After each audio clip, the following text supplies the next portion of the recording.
E a gente está acompanhando agora, inclusive, professor, em linha com isso que o senhor está dizendo, imagens ao vivo de um protesto que acontece nesse momento em Tel Aviv.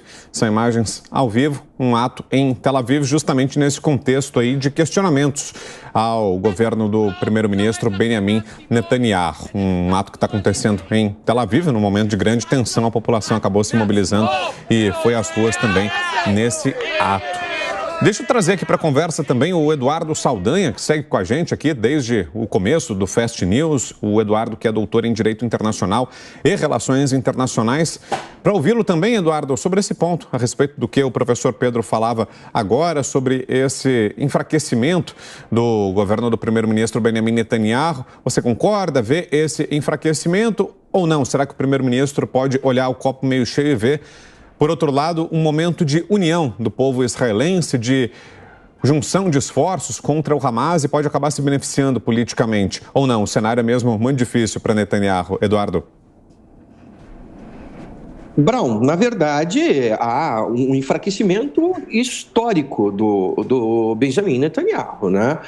Você pode ver ele mesmo como membro do partido Likud, quando começam esses conflitos, um dos discursos dele é direcionado efetivamente para os liquidistas, ou seja, os membros do próprio partido, onde ele vinha perdendo apoio interno, perdendo apoio devido a manifestações muito fortes em Israel contra a sua gestão. Portanto, o enfraquecimento ele já vinha acontecendo e vinha crescendo. Obviamente, com a explosão deste conflito, ele encontra uma tábua de salvação. Não quero ser cruel nessa afirmação em chamar de tal tábua de salvação, mas, na verdade, ele encontra um mecanismo de unificação nacional. Porém, esta unificação nacional, Brown, ela pode não durar muito. Por quê? Porque os descontentamentos com um conflito que se estende, um descontentamento com gastos, eles são retomados.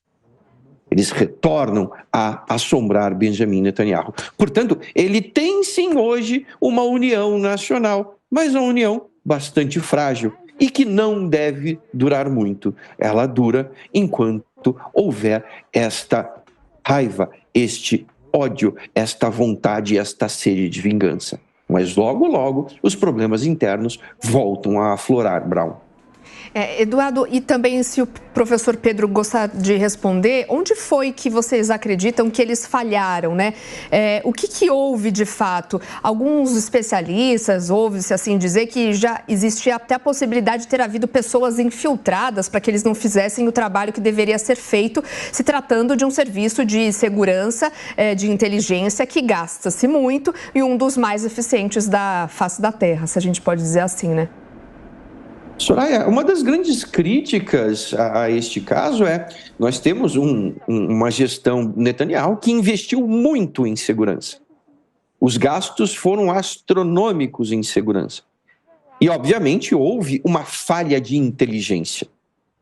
E esta falha de inteligência, neste momento, não está sendo pauta de discussão. Mas, obviamente, após este conflito se arrefecer, diminuir ou até mesmo terminar, haverá sim uma caça às bruxas. Como que um serviço de inteligência, que um mecanismo de defesa tão forte como o de Israel, permite que isso aconteça? Portanto, é óbvio que logo após o arrefecimento dos conflitos, haverá a caça às bruxas. E o Netanyahu está na mira. Professor Pedro, quer responder essa pergunta também? Eu vou complementar no sentido de que o Eduardo diz aí, que as últimas pesquisas que saiu agora sobre a popularidade do Netanyahu, nesses conflitos agora, né, já após o ataque do Hamas, se perguntou qual era a responsabilidade do Netanyahu com relação aos ataques ao Hamas para a população israelita, né, que mora em Israel.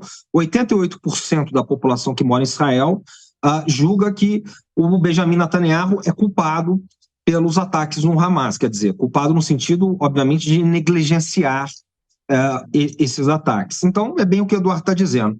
Agora nós estamos no momento da guerra, uma vez que a guerra se arrefecer, ele será cobrado, isso já está refletindo na escala da popularidade dele, que está sendo acusada por não ter conseguido evitar esses ataques, que são os ataques mais fortes desde 1948, quando da criação do Estado de Israel.